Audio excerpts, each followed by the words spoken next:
candidats indépendants à l'élection présidentielle de décembre 2025. Un groupe de candidats indépendants à l'élection présidentielle 2025 forme la communauté nationale et internationale, acteurs politiques, société civile, ainsi que les autorités électorales pour ceux qui suivent. 1. Constat. Nous avons constaté avec regret notre incapacité à remplir les conditions de parrainage telles que prévues par le Code. De fait, le Code électoral ne nous a été officiellement remis que le 17 octobre 2025, en même temps que les formulaires de parrainage, alors qu'il nous avait été exigé de déposer dès le 9 octobre 2025, bien avant même. Par ailleurs, aucun président de délégation spéciale n'a accepté de signer nos formulaires de parrainage. Ce refus, bien que conforme à la lettre du Code électoral qui stipule que le parrainage doit être effectué par des maires élus, révèle une incohérence dans l'application. Cela confirme le principe selon lequel les élections devraient se tenir de la base au sommet. Promesse jusque-là non respectée. Or, les présidents de délégations spéciales ne sont pas des maires élus, mais des responsables nommés par arrêté. La plupart d'entre eux ont déclaré devoir se référer à leur hiérarchie, c'est-à-dire l'autorité qui les a. Il se trouve que cette même autorité semble être candidate à l'élection présidentielle, créant ainsi une situation évidente d'intérêt, car nul ne peut être à la fois juge et parti. De ce fait, le refus des délégations spéciales de parrainer les candidats indépendants, bien que juridiquement fondé, est un blocus politique et institutionnel, contraire à l'esprit démocratique, au principe d'égalité, chance et au pluralisme politique consacré par la Constitution. Ce blocage devient d'autant plus problématique que certains présidents de délégations spéciales semblent parrainer illégalement la candidature. Exclusion des candidats indépendants. La Direction générale des élections, DGE, dans un communiqué publié le vendredi 12 octobre 2020, a invité les partis politiques et les représentants de la société civile à participer à la session de l'élection présidentielle du 2020, excluant nous n'avons pas reçu jusqu'aujourd'hui, comme les partis politiques, telle exclusion remet en cause le principe d'inclusivité, promet la transparence,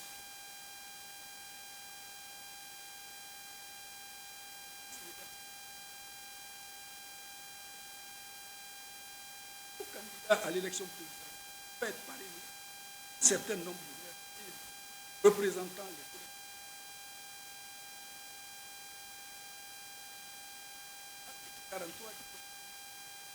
Le parrainage est une qualité matérialisée par la signature. Elle appose signe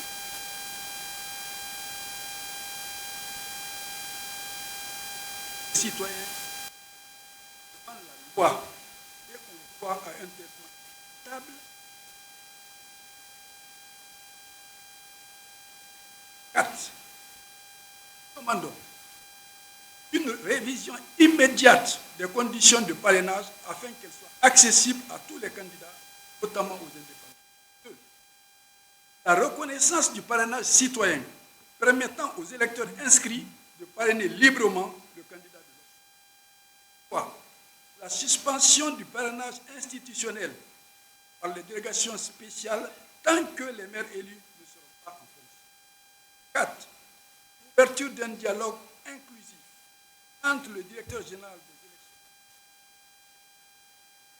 le ministère de l'administration du territoire, le collectif des candidats, en vue de trouver une solution équitable, garantissant. En fait, on a décidé ensemble, être ensemble et venir préparer un fait vraiment grave. Il s'agit de mécanismes parrainage que nous avons trouvé vraiment comme un verrou. Parrainage, logiquement, est fait pour être présent comme un acte démocratique. Agit comme un verrou.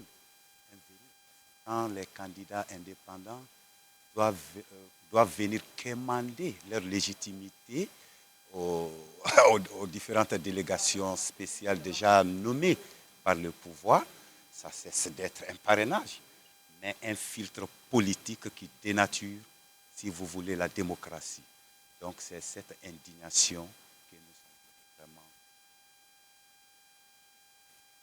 sommes vraiment... On ne comprend pas comment est-ce qu'un régime peut pouvoir choisir ses propres adversaires.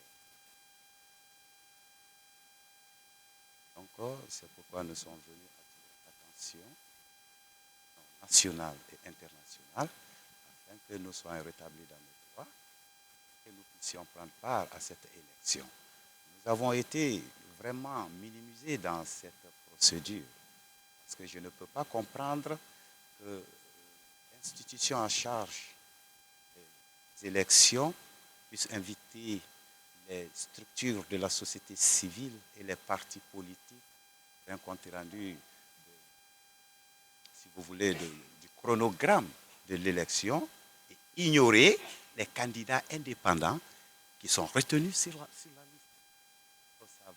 Ça nous a vraiment préoccupés et nous avons déploré cela. Ces candidats indépendants qui sont allés ces jours sont allés parce qu'ils veulent aller. Aucun candidat indépendant, à mon sens, n'a été invité à cela. On a le communiqué. C'est pourquoi nous ne sommes pas allés. Aucun candidat indépendant n'a été invité.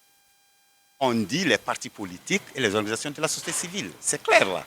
Et si nous, on se présente dans ce sens, comment vous-même vous allez juger cela pendant qu'on n'est pas convié? Monsieur, voilà un secret que je vais vous dire. Bon, ça cesse d'être secret parce que je le dis maintenant ouvertement. Cette candidature indépendante, tenez-vous bien que ça a émané pour la première fois de mûre réflexion des cadres de notre structure. Nous sommes battus pendant plus de 10 ans pour l'adoption de cette candidature indépendante. Vous comprenez un peu? Donc c'est pourquoi